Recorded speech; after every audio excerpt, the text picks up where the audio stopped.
Di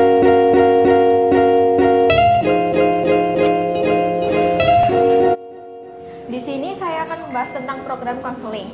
Program konseling sendiri memiliki arti untuk suatu cara komunikasi antara karyawan dengan atasan untuk menyelesaikan masalah secara lebih baik.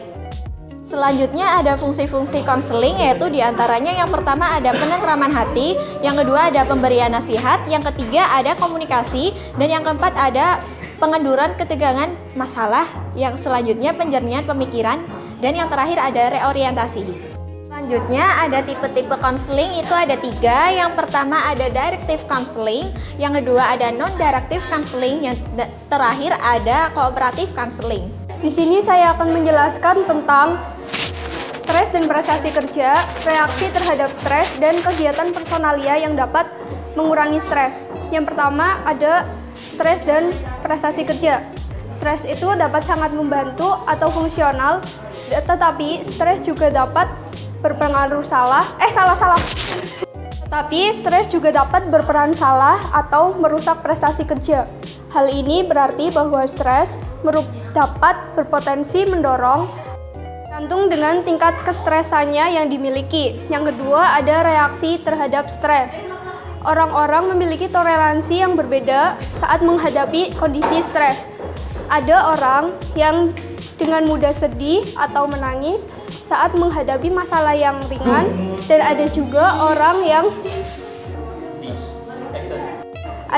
yang dengan mudah menangis atau merasa sedih saat menghadapi situasi yang sangat ringan, dan ada juga orang yang tetap tenang saat menghadapi situasi yang ringan maupun yang besar sekalipun. Di samping itu, orang-orang juga memiliki cara untuk menyembunyikan atau mengurangi kondisi tersebut.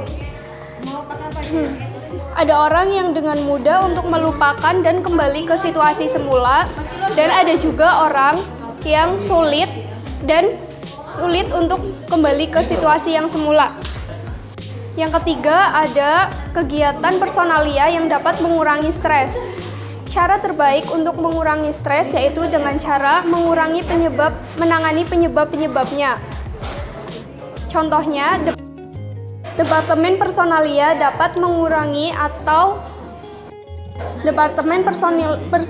dapat membantu karyawan untuk mengurangi stres. Caranya dapat memindahkan karyawan untuk ditransfer ke pekerjaan lain, menyediakan personalia yang berbeda, dan menyediakan lingkungan pekerjaan yang baru. Saya Lucy Putri Setiani di sini akan menjelaskan mengenai disiplin.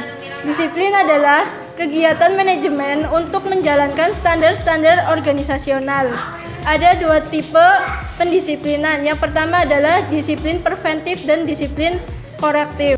Disiplin preventif guna mendorong para karyawan untuk mengikuti standar dan aturan organisasi agar penyelewengan dapat dicegah. Dengan cara ini berarti karyawan dapat menjaga disiplin diri bukan semata-mata karena terpaksa. Kedua yaitu disiplin korektif. Kegiatan mengoreksi atau kegiatan yang diambil untuk menangani pelanggaran terhadap aturan agar pelanggaran tidak semakin berlanjut. Berbagai contoh sasaran pendisiplinan yaitu untuk memperbaiki pelanggar, untuk menghalangi para karyawan lain agar tidak mengikuti kegiatan serupa dengan pelanggar, untuk menjaga berbagai standar kelompok, agar tetap konsisten dan efektif. Aturan kompor panas. Aturan kompor panas sangat berguna untuk disiplin korektif. Aturan ini hendaknya mempunyai ciri-ciri yang sama dengan hukuman yang diterima. Karena telah menyentuh kompor panas, maksudnya seperti kompor panas yang dapat melukai setiap orang. Disiplin progresif. Tujuan untuk memberikan kesempatan kepada karyawan dalam mengambil tindakan korektif sebelum hukuman yang lebih serius. Disiplin ini juga memungkinkan manajemen untuk membantu karyawan memperbaiki kesalahannya. Contohnya melalui teguran secara lisan dari penyelia, teguran Contohnya melalui teguran secara lisan oleh penyelia, teguran tertulis, skorsing, domisi atau diturunkan dari pangkat, dan yang terakhir adalah pemecatan. Oke, Assalamualaikum warahmatullahi wabarakatuh. Saya Mulia Arif Prasetyo. Di sini saya akan menjelaskan pengertian stres. Apakah itu stres? Stres yaitu suatu kondisi ketegangan yang mempengaruhi emosi, proses, dan kondisi seseorang. Apakah yang terjadi ketika sebuah karyawan mengalami stres akan menurun tentang kinerjanya dan mungkin untuk pekerjaan dia kurang maksimal. Penyebab stres yaitu tergantung dari lingkungan, keluarga, dan juga masyarakat sekitar.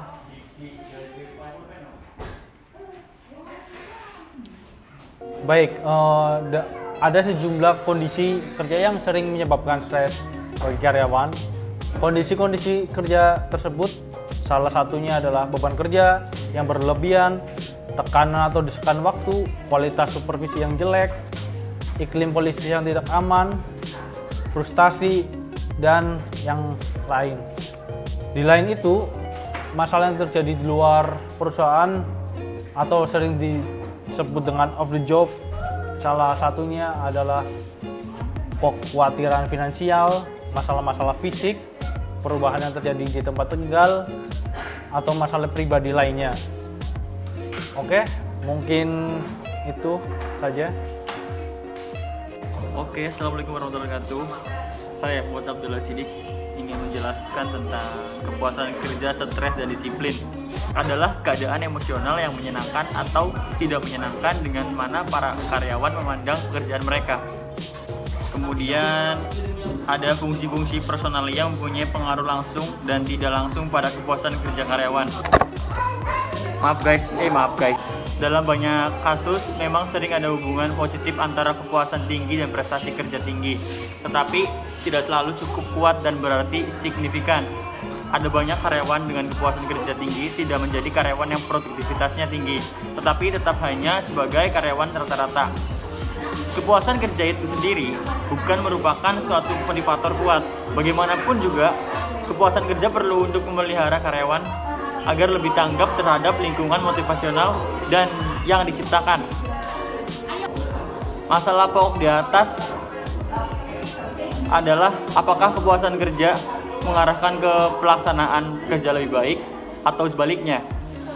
Prestasi kerja menimbulkan kepuasan, seperti kasus ayam dan telur, mana yang muncul lebih dulu. Oke, kepuasan kerja juga penting untuk aktualisasi diri.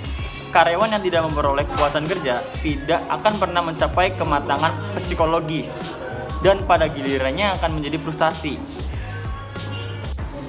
Kepuasan kerja, umur, dan jenjang pekerjaan. Oke. Semakin tua umur karyawan, mereka cenderung lebih terpuaskan dengan pekerjaan-pekerjaan mereka. Ada sejumlah alasan yang melatar belakangi kepuasan kerja mereka, seperti pengharapan-pengharapan yang lebih rendah dan penyesuaian lebih baik terhadap situasi kerja karena mereka lebih berpengalaman. Fungsi personalia dalam organisasi besar mungkin mempunyai atau menghadapi kesulitan lebih berat untuk mempertahankan kepuasan kerja karyawannya. Cukup sekian, terima kasih. Bila ada kesalahan mohon dimaafkan. Wassalamualaikum warahmatullahi wabarakatuh.